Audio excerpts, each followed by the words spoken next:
guys! Good day everyone! Welcome to the channel and today... So, as you can see guys, meron kami ditong prepare na street food. So, meron kami ditong hotdog, kikiam, fishball, and others. Meron lang guys, mix and match.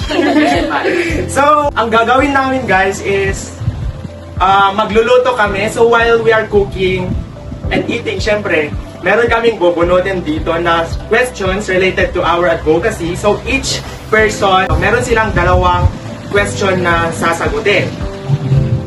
Wait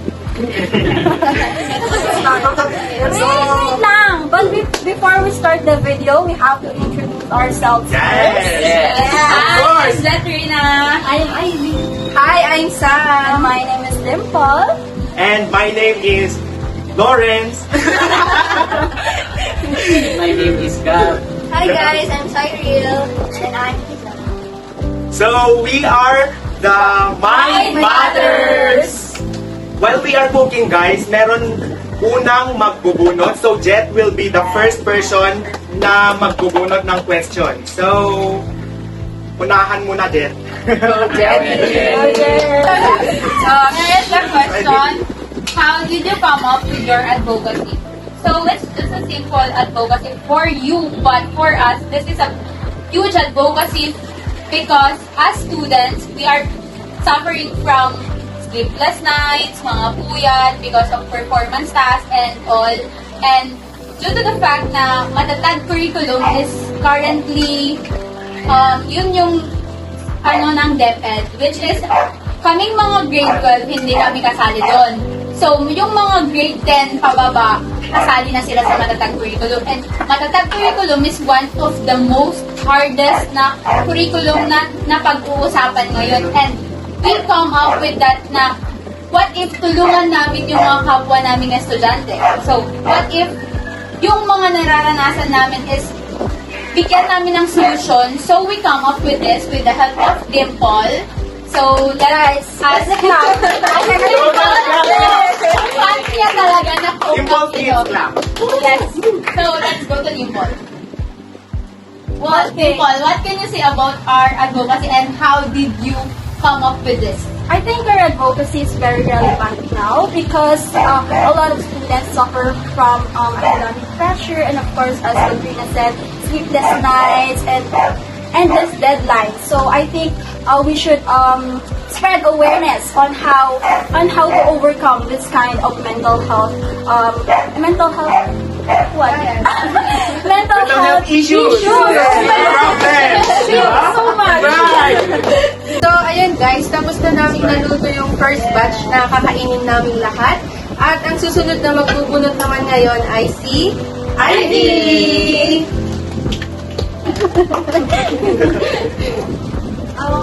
So the question is, in 10 years from now, do you think your advocacy will still be relevant? I think relevant pa rin yung advocacy na to since yung academic issues, yung mental health issues, yung academic pressure is still relevant pa rin ngayon. Unless mag-change nila yung educational system natin.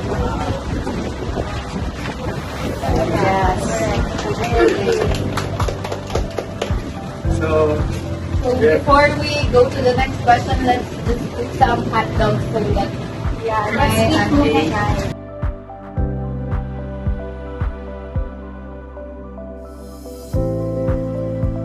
Now it's my turn.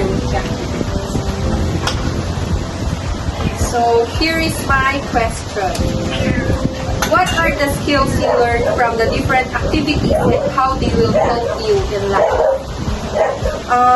What are the skills that I learned in academic is that isa kasi akong mahihain noon when I was a grade 10 student, but na-overcome ko yon by the help of communication. For your information, communication nasa huge impact to our daily life kasi nga ginagamit natin ito sa pang-araw-araw. And when there is no communication, there is no relationships between friends and your family members. And then, effectively communication helps to build trust and promote teamwork, especially sa mga students like me. Kasi paano ka makaka-relay ng mga ideas or recommendations na pwede mong sabihin sa mga classmates. Ayun lang, so communication is very important to us.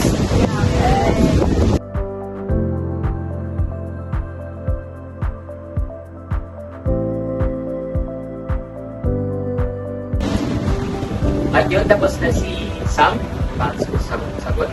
So, magsasagot ko ngayon ay si Kim po. Yeah, so I'll choose my question now, you guys. And my question is, drum roll please. How does academic pressure affect your mental health? Oh my gosh. It's like, thank you for the wonderful question. Amen. So, academic pressure could lead to stress, anxiety, and burnout. The constant need to maintain high grades or just basically maintain high score is very malakas ng impact niya sa ating mental health. So I think it makes it harder for us to balance personal life and our academic life. Tama. Agree kayo? Agree. So, I want to ask Jetrina. Why? So, I want to ask the same question. So, how does academic pressure affect your mental health? Oh my God. During our intake time, oh my God. Ang oh my God ka. Kasi intake is one of your applied subjects, di ba? During major. It's one, parang nagiging major na siya, be. Oh my God. Sabi mo ganun. Kasi, yes, internet is a huge helpful for us, but in some reasons, may mga ideas pa rin naman na so, with that, with ETEC, na-come up namin to. So, ang tanong, nasusolusyonan pa nga namin ang aming mga problema. What do you guys think? Ang tanong. Ang tanong. Diba? Yun yung tanong. So, paano nga ba na yung mental health ko? So, during my sleepless nights, tapos papasok kang may quiz, hindi talaga yung yung part na nakakapag-rotate yung utak mo pag may quiz, yung na may mental block ka dahil di mo alam, kahit nag-review kami, wala kang masusulat dahil sa mga deadlines na pinapapasa, tapos mag-deadline 11:59 na. Yun lang guys. Okay, next.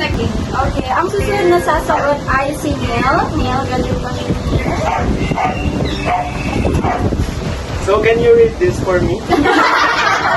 Okay, you're ready na ako ngayon. What did you learn about the internet, its benefits, advantages, disadvantages, and dangers? Ano ang advantages ng internet para sa'yo? Ano ang nagagawa ng internet para sa'yo? So, alam naman natin na ang internet ay napadali nito ang ating pamumuhay. Internet is everything. Yes. So, sabi nga nila noon, mahirap pa yung pakikipagkomunikasyon sa noong unang panahon daw yun. So, we should be very thankful because internet really makes our life more easier and convenient. So, sa communication mo, nakakausap mo kasi bebe. So, Iwas academic. shit! So, How about its disadvantages is, syempre, hindi naman natin maiiwasan yung mga bashers. Bashers, marami pa rin yan. So, just like in our website, tingnan muna natin mabuti kung ano yung pinopost natin. Kasi, kung may makitang mali yung mga tao, like, tayo yung, kawawa. Yeah, yung bash. Tayo Oo. mababash. Yes. Yeah, so I think that is the advantages of internet. And the dangers na. Okay, very good news. Okay, So, yes, let's dive into meeting.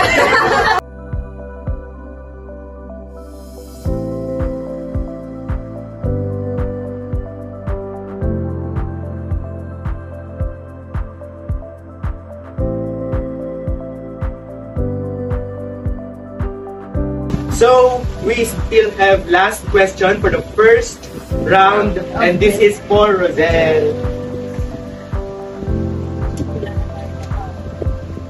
What is your question, Rosel? My question is, what is your advocacy? So our advocacy is called Mind Matters, which focuses on mental health awareness. We came up with this idea because we've seen people struggle with mental health issues, especially as students. So we wanted to create a way to help people understand that mental health is very, very, very important.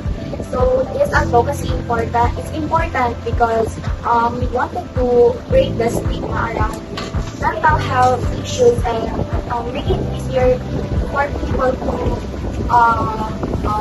open up about their feelings and seek support.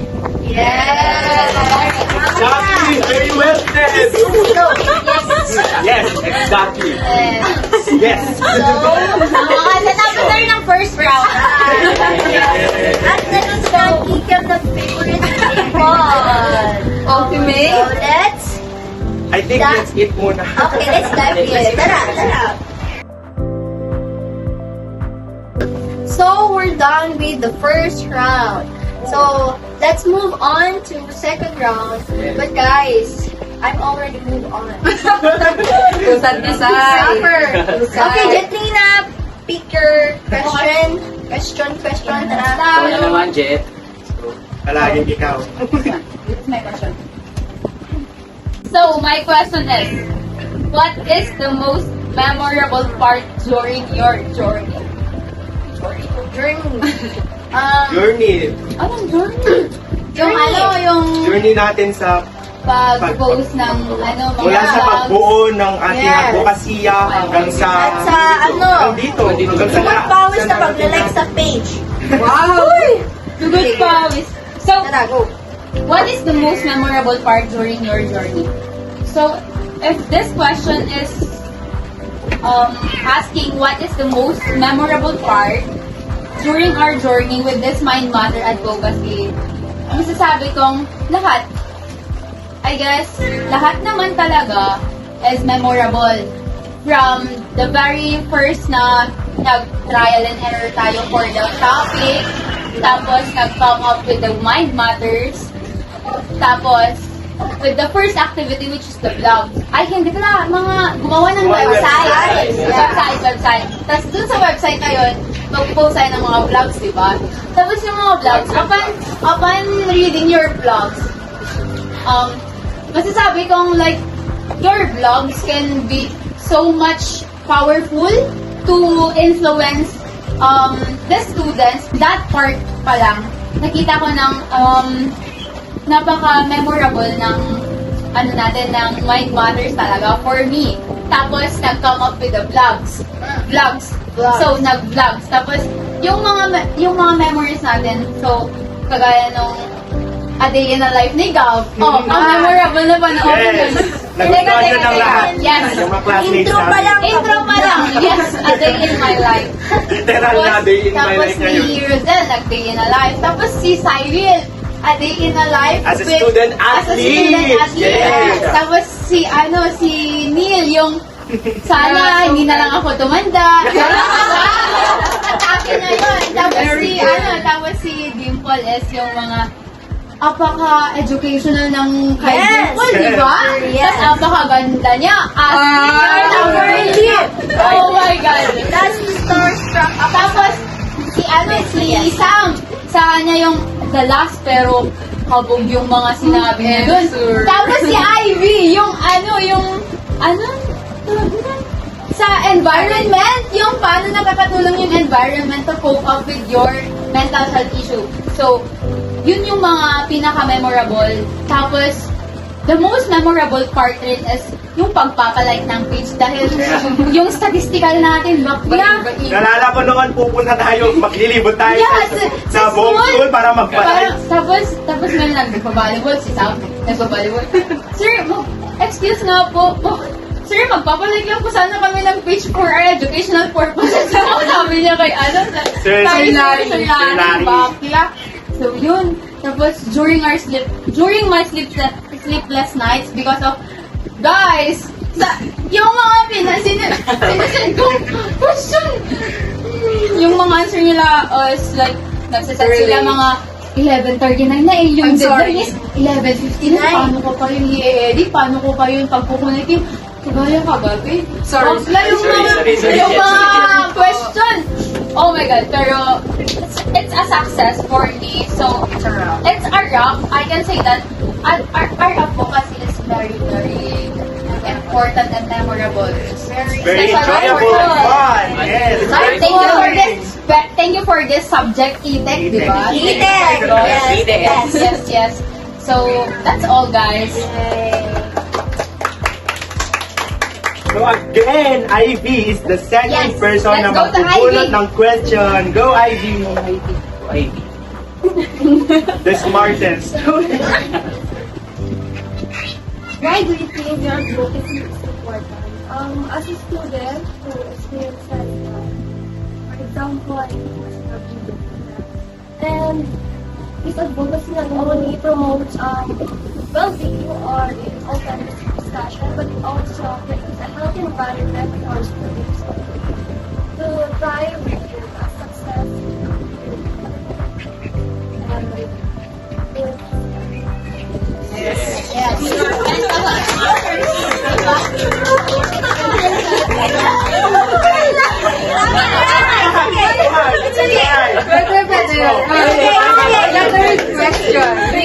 For the third question, We have Dimple.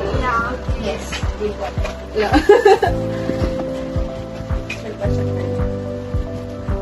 what is your benefit from your advocacy?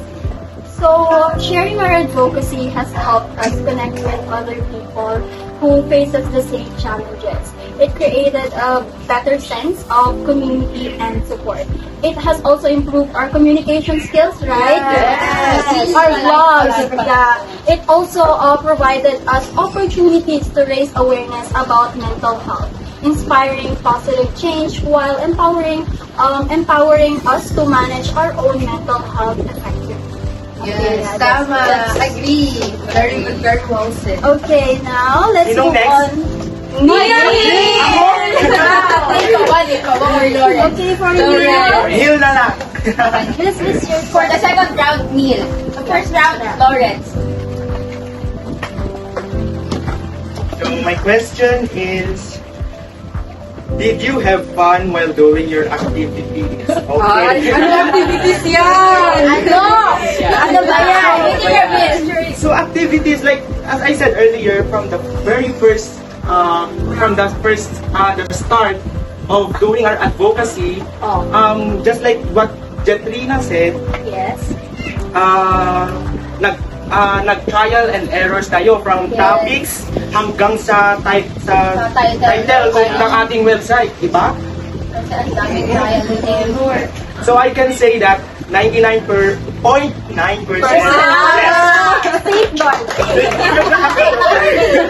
That is one word. You know, working on these activities is very fulfilling and enjoyable, right? They allowed me to engage with many people. Diba? Yes. Sabi your lang, vlog. sabi sa vlog mo, it's like, parang, palagi na lang, ay gusto, yung thought is like, dapat bata na lang pala, para di ka Kasi nung bata pa tayo, nakikipaglaro lang tayo sa kapwa natin kabataan, di ba? Walang kabataan, like, yes, walang problema. Walang cellphone, Yes, ganon. kung mapapagod ka doon, pwede kang mag-time first, di ba? Pero, I hope we can time yes, sana pwede rin mag-time first sa lahat ng ginagawa natin, di ba? Wait! Gano'n? Pwede mag-wait.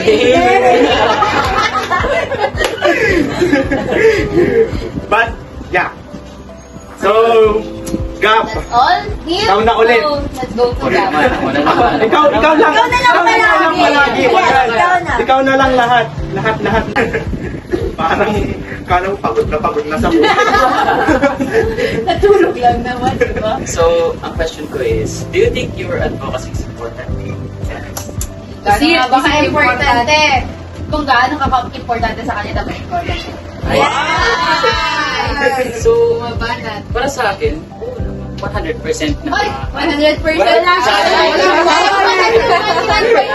Sa akin, 100% na akong sigurado na May dinagdagan mo ng point Point 1 one. para saktong-sakto na. Perfect!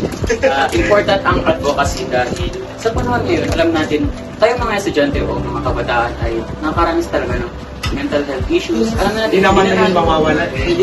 hindi na bago sa atin yun na ma-experience tayo ng ganun. So, important to sa mga panahon ngayon dahil mas alam natin na ngayon laganap pa ang internet, mas mabilis natin tulad ng sabi ko kanina, mas mabilis nating may papalaganap ang ating idea tungkol sa mental health awareness na ito. At important ito dahil maaari din natin i-share ang ating experiences sa kanila at malalaman din natin kung yung experience din ba nila ay tutugma din sa atin. Yeah. They align with Well your said. Ikaw ba, Neil? Align ba yung ano kay Gab? Yung pa-problem ni Gab sa mental issues niya? Align ba yung sa inyo? Yung sa'yo, I guess. Yung sa'yo. Align ba yung problem mo sa mental issues sa mental problem ni Mental Gab? health issues kasi, Mental health issues. Oo, sabi nga niya, lahat naman tayo nun nakakaraya. Hindi lang naman ako. Hindi lang naman ako. Hindi lang tayo. Yes. Tama. Like, the whole class pa ata, di ba? Okay. Oh, sige, si Science. The next delegate. Delegate. Miss Universe. Thailand. Ay, Thailand, suffer. Okay, my question is how to be responsible in using your social media. Responsable ka ba? Thank you for... Nag-shirt pa. Ay, suffer naman. Okay. To be responsible in using social media is like spread positive. Yes, number 1, yan. Lalo na, advocacy namin is Mind Matters. It's all about mental health issues. So, magiging responsable ka sa social media kung hindi pa yung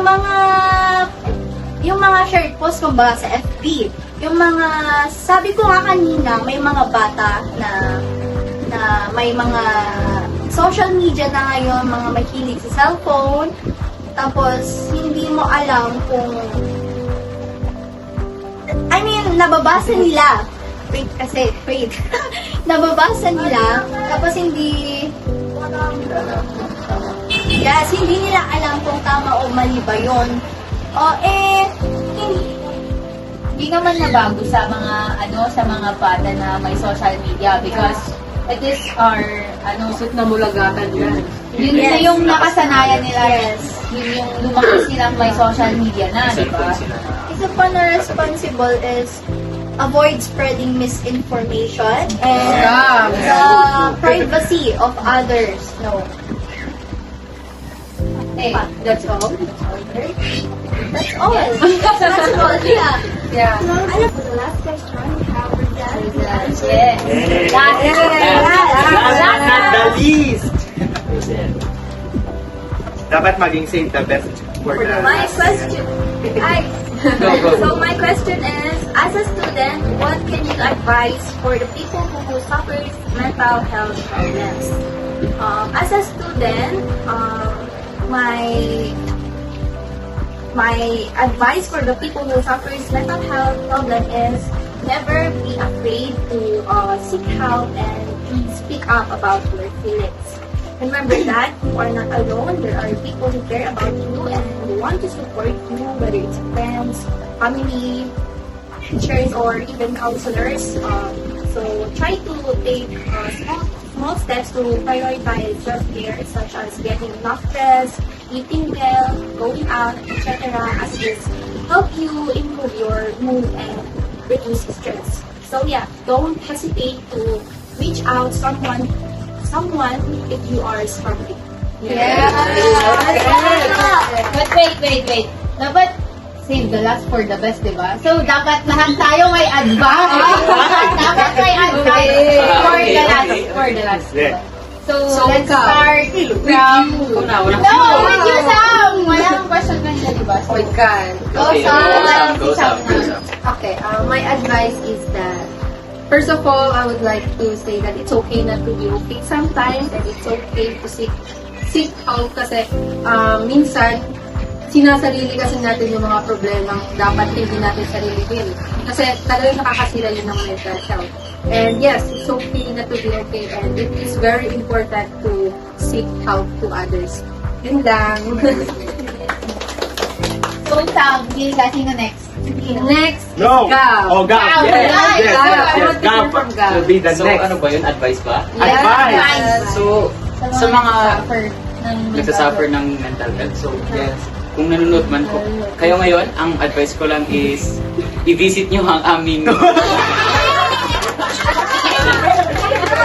ang aming website sa Google, which Mental Health Awareness ito ay ang Mind Matters. So, madami kayong matutunan doon. Meron kaming Facebook page. Nandun na din yung link sa aming YouTube. At meron kaming mga vlogs na ginawa doon at sa website about sa whole idea namin sa mental health. So, Find time to read and watch our vlogs because this is very helpful. Yes, mindful. Sabi nga sa quote namin, mind matters. Your healing starts here. Guys, remember, it's okay not to be okay. Go outside, just take a walk, go to the beach, or spend time with your family. Seek help, yeah, of course. Take a nap. Yeah. Take a nap. Yes, you need to sleep 8 hours? 8 hours. 13 hours. May 8 hours na tulog. 13 hours. Sobrahan mo na dapat. 24 hours. So, let's end this. Shall we end this Yes. vlog and let us say goodbye to those people who are watching us today. So guys, that's all for this video. I hope you found this vlog helpful, and remember, seeking help is not a weakness. It's a step towards strength. Remember, your mind always matters.